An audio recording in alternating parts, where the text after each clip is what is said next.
warahmatullahi wabarakatuh. Selamat pagi, selamat siang, sore, malam, dimanapun Anda berada dan menonton video ini. Kali ini kita akan membahas tentang materi lanjutan yang pernah kita laksanakan di kelas. Kita akan mencoba melakukan pembelajaran dengan secara daring atau media online. Yang akan kita bahas pada pekan ini adalah tentang surat dinas dan surat pribadi. Materinya tentang mengidentifikasi surat dinas dan surat pribadi.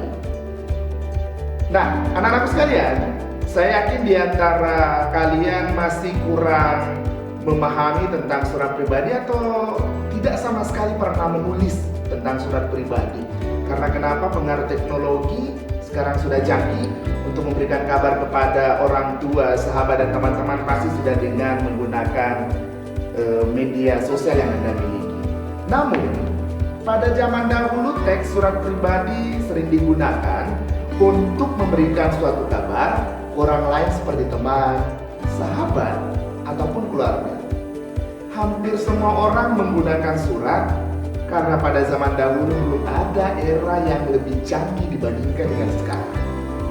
Pada zaman sekarang, sudah tidak perlu bersusah payah untuk menulis surat lalu pergi ke tukang pos agar bisa terkirim ke orang yang kita tuju. Karena sekarang sudah ada sosial media yang bisa digunakan untuk saling memberikan kabar dan informasi kepada orang lain. Walaupun seperti itu, tetapi surat masih sering digunakan pada zaman sekarang.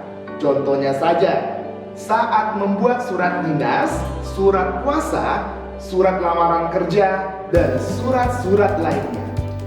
Bahkan ada juga yang sampai sekarang masih menulis surat untuk saudara, kekasih, ataupun keluarga. Karena saat menggunakan surat pada zaman sekarang atau memberi kabar melalui surat, maka akan berasa seseorang itu dihargai.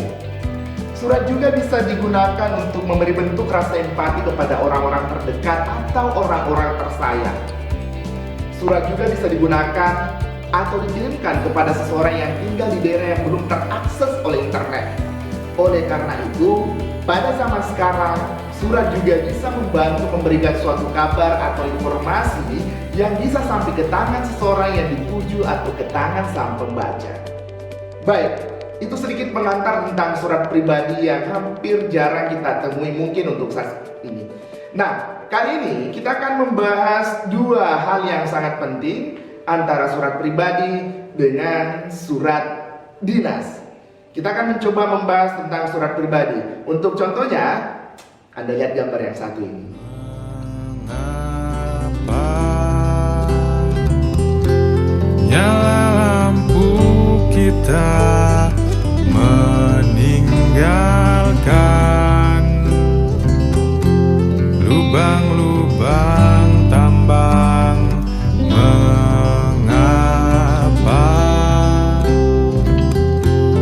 Terang rumah kita mendatangkan duka dan derita. Untuk surat dinas, kita lihat contoh yang satu ini.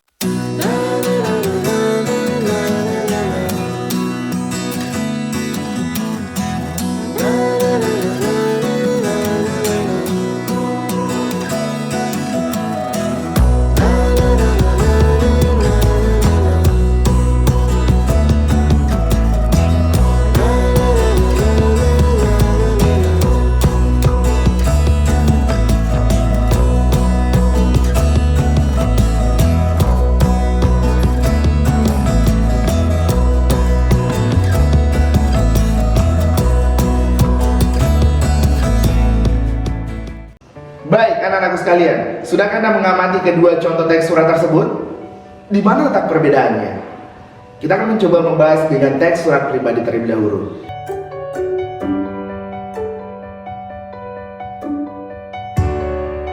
Teks surat pribadi mempunyai jumlah kata yang tidak terbatas dan bisa ditulis sampai beberapa halaman yang kamu butuhkan atau yang kamu suka. Tetapi surat jenis pribadi mempunyai beberapa hal yang harus ditulis, seperti dari alamat yang dituju dan tanggal, kata sapaan, pembukaan, isi dan penutup. Lalu, pada bagian akhir bisa diberi nama pengirim surat dan juga tanda tangannya sekalian. Pada surat pribadi tidak memiliki aturan yang baku seperti surat-surat lainnya, seperti surat resmi. Walaupun demikian, saat menulis surat pribadi harus memakai bahasa yang mudah, sopan, dan mudah untuk dipahami oleh seorang penerima atau pembaca. Bahasa yang digunakan dalam teks surat pribadi juga harus komunikatif. Surat pribadi merupakan surat yang bersifat privasi atau rahasia yang diketahui oleh dua orang saja antara kamu dan si penerima.